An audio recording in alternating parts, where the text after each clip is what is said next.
Hi everybody, I'm Bill Sanders and this is Watch Art Sci, the art and science of watch collection. Today we're going to be taking a look at Dean's Sportsman's collection, and this is a collection made up of two primary brands and chronographs, and I think you're going to find it very interesting, and so we'll get started on that in a second. First of all, I wanted to share a couple things with you. One is this new light box I got, and it folds up. You just unsnap it and so forth, and you can put your watch in here and take pictures of it. And under here, it has a light, and it's sort of like a bar light. It's really cool. And you just pop this into your USB port on your computer, and it'll light right up. Or I guess you can plug it in directly too.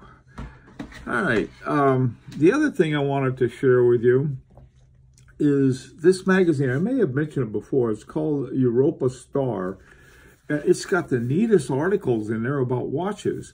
And I think it's free. If you go to Europa Star on, Google it up or something, I think you can find it. And there, I'm not sure what I did, but I did something, and I ended up with a subscription to it. It was a free subscription. A couple articles I found that I think were interesting. At least one is called Roland Murphy, the Last American Master. And this is about RGM Watches, which is a cool watch company out in Pennsylvania. That was one of the articles. They have a lot more than these. These are just two I thought I'd bring out. And the other one is about Cellini. Cellini is a watch company in New York. And a couple weeks ago, I had visited and talked to this guy. His name is Leon Adams. And boy, you talk about a guy who's a lot of fun to talk with. He really knows watches quite well. And has them in his store. He has the Kerry Butenlanen. Oh boy, what else does he have? He's got everything. I think he's got H. Moser, A. Longa, all of these really great independents, and some of the not so independents, but really a good collection. Parmigiani. Neat store. If you're in New York, visit them, and I think you'll find it well worth your visit. Okay, so let's take a look at Dean's collection.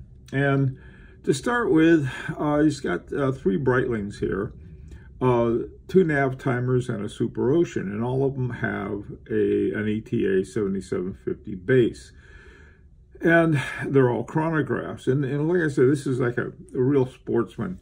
The thing I like about Breitling is I like the dials. They have some very, very cool dials, especially on that nav timer. They look like they have a lot of information, but it's done in such a way that you can actually see it, especially on the white dial with the black indexes and numbers and that little red arrow.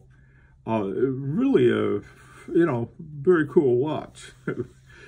The next group of watches that he has are two interesting ones. One's a Seiko Sportura chronograph, and it was one I hadn't heard of before, and it's again another chronograph, sort of cool looking, a Sportura. And the other one is a Wenger, and when I saw that, I was looking at the picture that Dean had sent me. Something that looks familiar. Well, yeah, this is my case knife, which is made by what most of us call a Swiss Army knife company, and that's Wenger. So it's the same one that made my case knife, and I think every Boy Scout knife I had back in the day. All right, well, to get started, you got more on. I always forget my wristwatch check, so here's mine. This is my FP Journe Chronomat Souverain. I'm wearing that today. One of my favorite watches just to wear. It's simple, it's time, and it's got tells me when it's about unwound. And otherwise, very comfortable watch. I like to wear it. I always forget it at the beginning. All right, so moving right along, the next group of watches are Tag Heuer, and they are very interesting movements. It's We had a video on Tag Heuer not long ago, and discerning the movements is always an adventure. One of the more interesting ones is the caliber 1887, which was one article described Tag Heuer shooting itself in the foot. It has a Seiko TC78 in it as a base to it. And Seiko said, well, this is in-house. Well, sort of in-house, maybe. I don't know. But that's the base of it. Well, apparently they got into a lot of discussion about, well, it's really a Tag Heuer. They finally came out. I think they came out with one they called the Heuer 1, and then they came out with the Heuer 02. And I think the Heuer 02 that's the one, if you want an in-house movement by Tag Heuer, that's it. These other ones, the caliber 16 has the ETA 7750 or Solita SW500, and the Carrera automatic chronograph too. These watches, if you know what's in them, they make nice looking watches. I happen to like the Monaco with the Gulf colors on it, and these right here are great for if you need a chronograph. And boy, Dean needs them because every one of them is a chronograph. By the way, on some of these movements, people say, they're an ETA clone. They're not. Like the TC78 is not an ETA clone. The only thing that they may clone in some of these non-ETA movements is the fit. They want to make them so they fit the case or in the dials and everything else that a company has. They don't have to, if they adopt their movement, they can adopt it without changing everything else.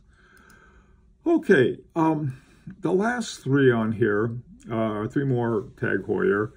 The professional, lower left there, is a quartz watch. And it reminds me of a Gerald Genta design. I don't know why, but it had something about it like that. And at the top up there is the Atavia, which is part automobile and part aviation. To me, one of the most interesting Tag Heuer watches that they came out with. Now, the other one, this is one that Dean said, this is his beater watch. It's by Luminox, and it's an F35 Lightning II. And the movement is a Ronda StarTech 5050.B, which is quartz movement. One of the things about a quartz movement, of course, is that you can get everything on those things, but you put a perpetual calendar and everything else on it for a fraction of what it would cost for a mechanical movement. Well, anyway, those are the collection that Dean has, and I was thinking, well, what would be a good addition to that collection? And it's really hard to say. I have a Beauvais, an old Beauvais, what's it called, Mono Rattrapante, and it's got, not only does it have a chronograph, but it has a sort of a half Rattrapante. If you can find a Rattrapante that that's in the affordable range, I think that would be a really cool watch for you to have. It's got the split second and stuff.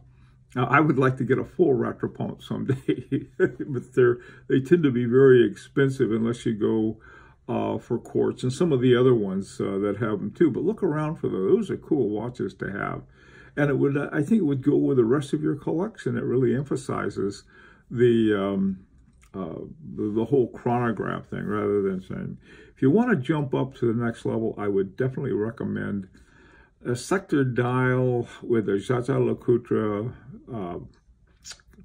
master control.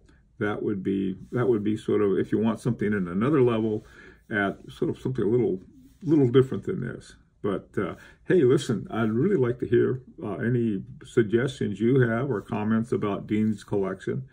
And of course, this is always an invitation not only to subscribe, but if you have a collection yourself, check out we have a little video that tells you how to send in your collection.